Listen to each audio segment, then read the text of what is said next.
You are watching The Real Entrepreneur. This is where I review movies, TV shows, and video clips to give you insights on my reactions about entrepreneurship. Well, let's kick right into this. This is Tim Ferriss being asked about the worst advice he's ever received.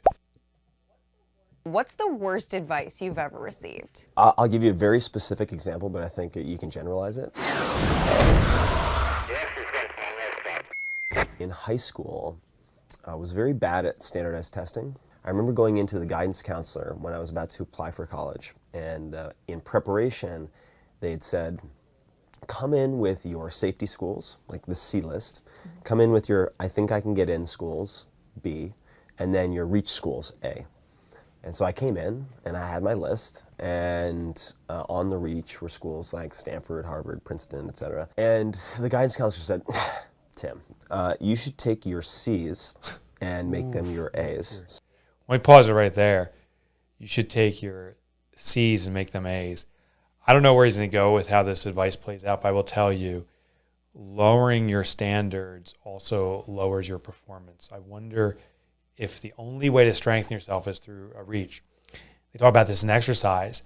If you can lift 20 pounds and you keep doing that, you won't grow. But then if you add 25, now you make it 25 pounds or 30 pounds, it causes the resistance, it causes you to grow, become stronger.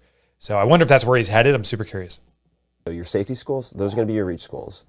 And you need to lower your standards. Like you need to lower your expectations. And I walked out really demoralized. I never went back to meet him a second time. And then this is what I realized. Guidance counselors want to be able to say a high percentage of their students got into their first choice schools. What's the easiest and laziest way to do that? It's to get students to lower their goals and expectations. That is terrible advice for students. You went to Princeton. I went to Princeton. This is from Larry Page, and I'm paraphrasing here, but he said, what people miss about having a huge, audacious goal is that it's hard to fail completely. Really interesting, right? So I love that perspective that he just shared, that people, when they are given advice, there could be another alternative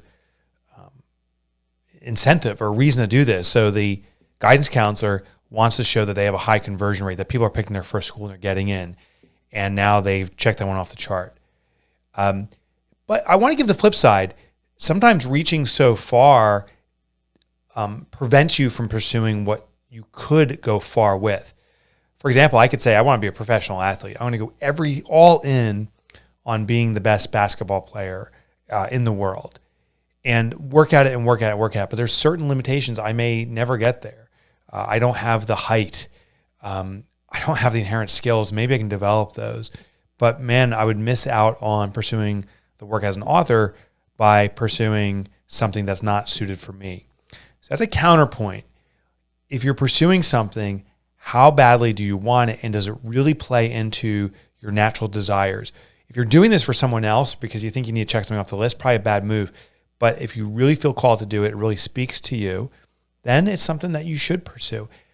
You know, even if you don't get to that basketball career or make it into Princeton like Tim Ferriss, maybe there's something on that journey that you'll discover that improves your life. So I'm doing my own counterpoint to myself.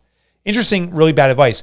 Hey, I'd love to hear what your really bad advice was too. So share it in the comments below on this video, or go to mikemichalowicz.com/question. Submit some ideas that you have maybe for another show I could review or video clip, what your question is or what your comment is. And the last thing is, make sure you hit that subscribe button and that notification bell. And I'll see you on the next Real Entrepreneur.